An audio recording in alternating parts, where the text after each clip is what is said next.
Ei pessoal, tudo bom? Meu nome é Júlio, sou médico da Prefeitura de Belo Horizonte, sou médico do SAMU e médico emergencista formado pelo HC da UFMG. A gente vai falar um pouquinho de intoxicações exógenas.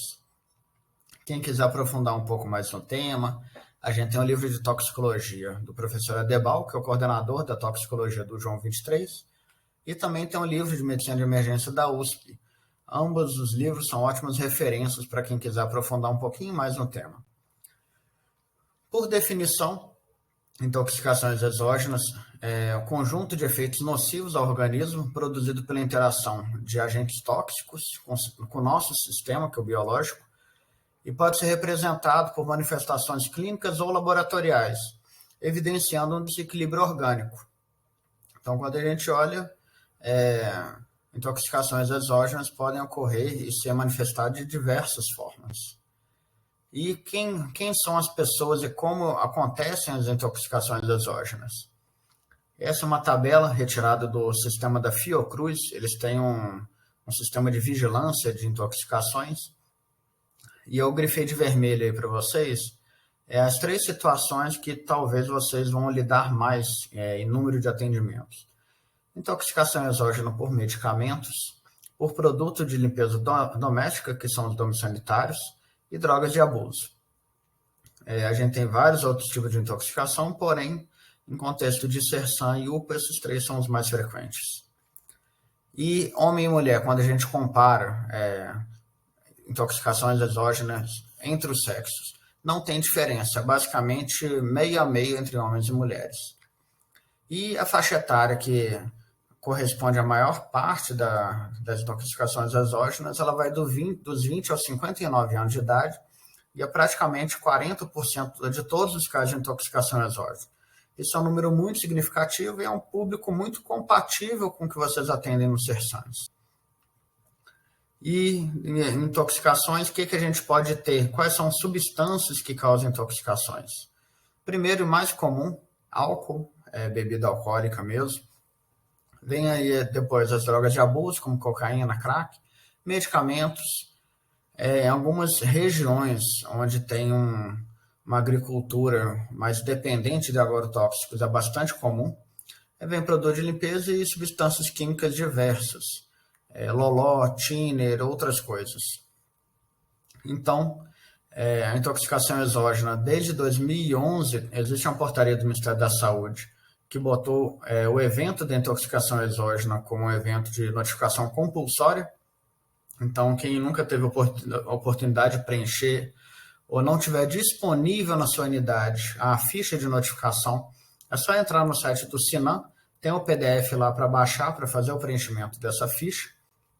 E para vocês verem, é uma folha frente e verso, são diversos campos, mas a gente gasta 5, 6 minutos só para preencher. E ela é toda autoexplicativa. Todos os campos ela fala o que você tem que preencher. Ela é uma responsabilidade da primeira equipe de saúde que está tendo contato com o paciente.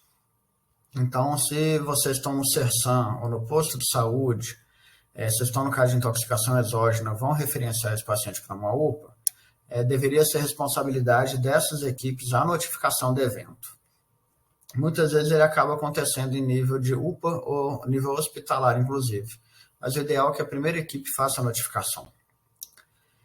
E vamos falar um pouco do atendimento inicial a um paciente. Você olha o seu paciente, você está acompanhando ele acabou de ser admitido para você e você acha que ele está num quadro de intoxicação. Primeira coisa nesse momento é ter calma. A gente tem que fazer uma avaliação desse paciente, mas ele tem que ser feito de uma forma correta e a gente nunca vai estar sozinho nessas situações. Então a gente vai chamar por ajuda, vai chamar a equipe da enfermagem, vai chamar a equipe médica, vai chamar todo mundo para atender esse paciente junto. E aí a gente vai fazer um atendimento sistematizado. Em todas as aulas a gente vai comentar isso bastante.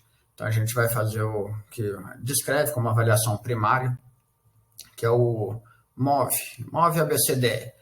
MOV é monitor, oxigênio, veia e exames. Então, na monitorização, que é o que eu quero? Tudo que eu tiver de monitorização desse paciente disponível, a gente vai fazer. Pressão não invasiva, cardioscopia no monitor, oximetria de pulso, Pela oximetria de pulso, a gente pode ver se o paciente tem indicação de suplementação de oxigênio. A gente pode ofertar oxigênio por catéter nasal, máscara facial, o que for necessário geralmente para manter a saturação acima de 94%, a não ser que ele seja um pneumopata. Tipo um DPO cítico, aí o nosso alvo vai ser um pouco mais baixo, em torno de 90%. Vários desses pacientes, por conta da intoxicação exógena, eles podem demandar algum medicamento ou expansão volêmica. Então, a gente vai sempre pegar uma linha venosa nesse paciente, vai funcionar um acesso venoso nele, para correr fluidos ou medicamentos. E a gente vai fazer os exames que a gente tiver à disposição no serviço. Um que todo serviço conta, é de fácil realização, o resultado é praticamente imediato, é a glicemia capilar. E a gente esquece muito ele. Então, às vezes eu olho meu paciente, eu acho que pode ser uma intoxicação exógena, porque ele já tem um passado de tentativas de autoextermínio e ele está lá rebaixado. Aí quando você faz a glicemia capilar, dá uma glicemia de 40, fez a glicose e resolveu o caso do paciente, não era intoxicação. Então a gente tem que afastar fatores de confusão daquela nossa impressão diagnóstica. Monitorizamos o paciente, ofertamos O2, pegamos acesso venoso, fizemos o que tem de exame disponível, a gente já vai seguir imediatamente para a avaliação física do paciente.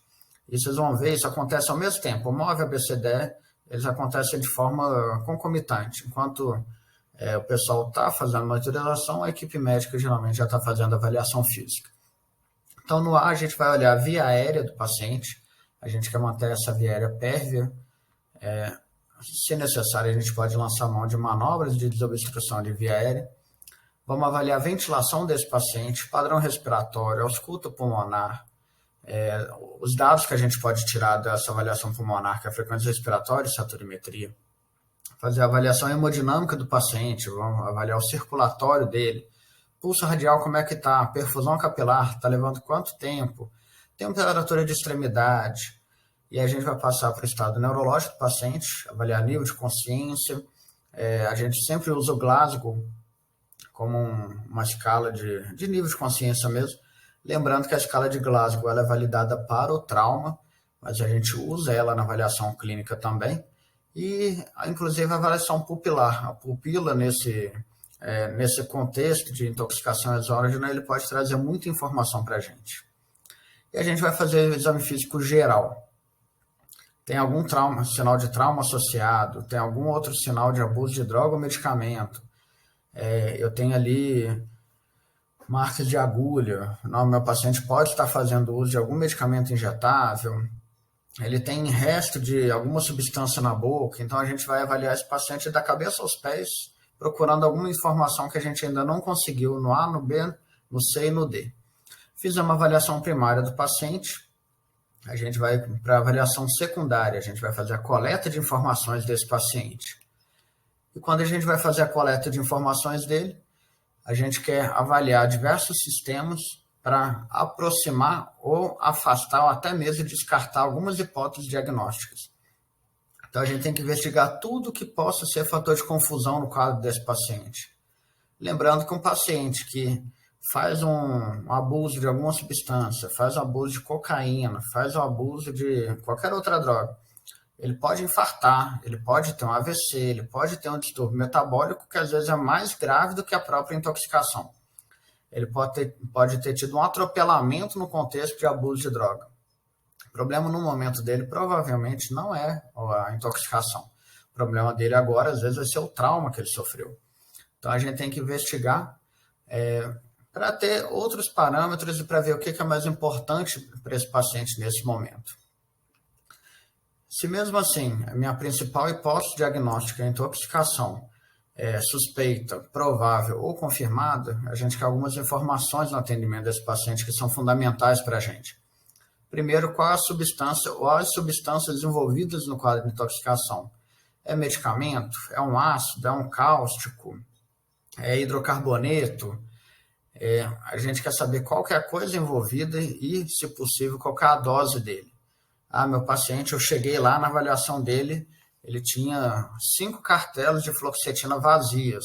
Então tá ótimo. Então essas 5 cartelas têm quantos comprimidos no total? Qual que é a dose total ingerida pelo paciente? Quero saber isso para saber, ele atingiu dose tóxica, ele não atingiu dose tóxica. A duração da exposição, ele foi uma exposição única, esse paciente tomou tanto comprimido de uma vez. Não, ele está tomando poucos comprimidos durante várias semanas, vários dias. E qual foi o tempo? Ele fez uma ingestão única maciça de medicamento. Isso aí foi que horas? Aconteceu às 10 horas da manhã, ele chegou aqui para a gente meio-dia. Nós já tem 2 horas que ele fez a ingestão. A gente ainda vai ter que mandar ele para a UPA, ou vai ter que mandar ele para o hospital. Esse tempo decorrido entre a exposição e o atendimento médico hospitalar é muito importante para a definição de vários tratamentos ou condutas. Então, na coleta de informações, tentem sempre ter esses 4 parâmetros, pelo menos, na intoxicação exógena, que vai ajudar demais o tratamento dele, vai ajudar demais a equipe que vai receber ele lá. E aí, nessa coleta de informações, eu fiz a avaliação primária, eu tenho coleta de informações. Essas são algumas síndromes relacionadas à intoxicação exógena que a gente tem que avaliar se a apresentação clínica do paciente, se a coleta de informação é compatível, inclusive, com a síndrome apresentada por ele. Às vezes ele fez uso de um medicamento, porém a apresentação clínica dele é totalmente oposta. Será que ele ingeriu algo mais que a gente não achou que ele ingeriu? Então, essas aí são várias síndromes que a gente tem associadas. Talvez as mais comuns sejam a sedativa hipnótica por medicamentos sedativos, benzodiazepínicos ou coisa do tipo, ou simpático-miméticas muito relacionadas ao abuso de drogas, cocaína, crack. Mas para vocês terem ideia, essa é uma pequena lista de várias síndromes que a gente pode achar no paciente. Então, eu fiz o MOVE ABCDE, eu fiz a avaliação primária, eu fiz a avaliação secundária desse paciente. Ele não é um paciente, muitas vezes, para ficar no CERSAM.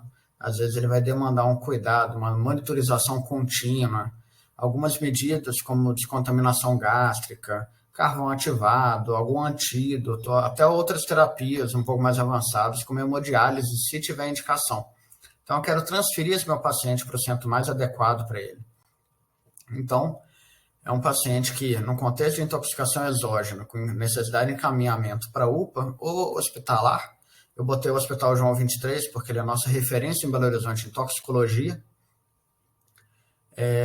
A gente vai fazer o transporte dele para a unidade mais adequada. A gente tem, geralmente, essas 2 opções, UPA ou Hospital João 23.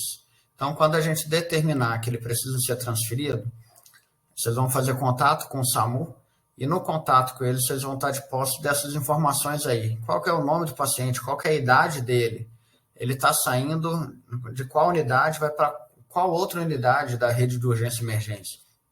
Qual que é o quadro clínico dele? Não, o quadro clínico é uma intoxicação exógena, um abuso de cocaína com dor torácica associada, ou um abuso de sedativo hipnótico com rebaixamento sensório. Então, a gente vai ter o quadro clínico dele. É importante também passar todos os dados vitais, porque várias dessas intoxicações podem ter uma interferência muito grande, principalmente no sistema cardiovascular e neurológico. Vários deles podem deixar meu paciente instável, então eu tenho que determinar qual que é a unidade mais adequada para ele. Eu vou mandar a unidade básica ou vou mandar a unidade avançada buscar esse paciente. E o relatório de transferência, o mais completo possível para o médico que for receber esse paciente, ter um histórico dele completo. Saber o que aconteceu, qual que foi a hora da ingesta, o que foi feito de terapia para ele até o momento. Então, para a equipe que vai receber ele, isso é extremamente importante. Um relatório de transferência muito bem feito, muito bem documentado. Lembrando que o relatório de transferência faz parte do prontuário médico do paciente. Então, ele tem que ser o mais detalhado possível. E vocês fizeram tudo isso, bonitinho, fizeram uma avaliação primária, secundária, determinada transferência de cuidado. Ligou para o SAMU? Muitas vezes o SAMU não tem disponibilidade imediata da ambulância para fazer o transporte. Então, se o paciente ainda vai ficar algum período com você ali, sempre lembrar de reavaliar ele periodicamente até a transferência. Enquanto ele está na sua unidade de saúde, ele é um paciente de sua responsabilidade. E considerando intoxicação exógena, dependendo do tempo que ele ingeriu o medicamento, ele pode ter uma piora clínica. E nessa piora clínica, muitas vezes vai ter que ligar para o SAMU para retriar o caso, inclusive às vezes com prioridade. Ou um paciente que era um transporte USB vira um transporte de uso. Então, nunca esqueçam de reavaliar o paciente até que ele seja devidamente transferido e que ele saia da sua responsabilidade. E algumas coisas que às vezes pode parecer um pouco de bobeira, mas eu acho importante falar, tem várias medidas que, se elas realizadas, elas podem agravar o quadro clínico do paciente. O primeiro deles, a não ser que tenha uma orientação muito bem determinada pela toxicologia do João 23 ou coisa do tipo, não induzir vômito nesse paciente. Às vezes um paciente que tem um rebaixamento sensório, ele pode vomitar e o broncoaspirar. É um paciente que era só uma intoxicação exógena e agora virou uma intoxicação com uma broncoaspiração maciça. O paciente ingeriu medicamento, a gente não vai ofertar água nem alimento. Às vezes, se a gente oferta isso, a gente acelera o trânsito intestinal e a gente não consegue mais resgatar esse medicamento. Outra coisa, não tentar neutralizar a substância ingerida.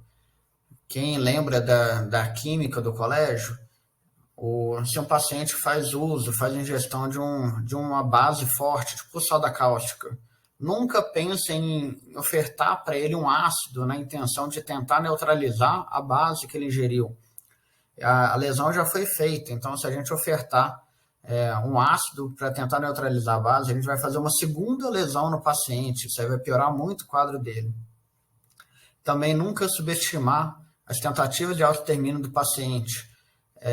Para nossa alegria, não é frequente, mas de vez em quando a gente escuta um paciente psiquiátrico, tentativa de autoextermínio, ele está dentro do ambiente hospitalar, deveria estar sempre sob vigia de alguém, foi no banheiro, se enforcou, ou foi no banheiro, fez uso de outras drogas, numa nova tentativa de autoextermínio. Então, nunca menospreze esse paciente, deixa ele sempre sob vigilância de alguém, ele acompanhado o tempo todo. E nesses casos de intoxicação exógena, fazer o contato mais breve possível com a UPA de referência de vocês, com o SAMU para fazer o transporte, e se tiver qualquer dúvida com relação ao manejo, ligar para o Ciatox daqui de Belo Horizonte, que fica lá no Hospital João 23, para quem precisar, anota esses números, o 0800 é um número nacional, porém vocês ligando de Belo Horizonte, Minas Gerais, vocês estão... a ligação de vocês terá preferência pelo direcionamento para o Ciatox daqui de Minas Gerais. Esses dois números de baixo são telefones fixos lá do serviço. Então, o pessoal é muito prestativo, muito solícito. Se tiverem dúvida no manejo, se tiver dúvida com qualquer relação à intoxicação do seu paciente, liga para o Ciatox que eles vão ajudar de alguma forma. É uma passagem bem rápida sobre um tema que é muito complexo. A gente tem diversos tipos de intoxicações exógenas, a gente tem diversas substâncias, mas o que a gente está apresentando para vocês é o manejo básico do paciente para a gente não deixar que o nosso paciente piore. Espero que vocês tenham gostado da aula. Gente, muito obrigado.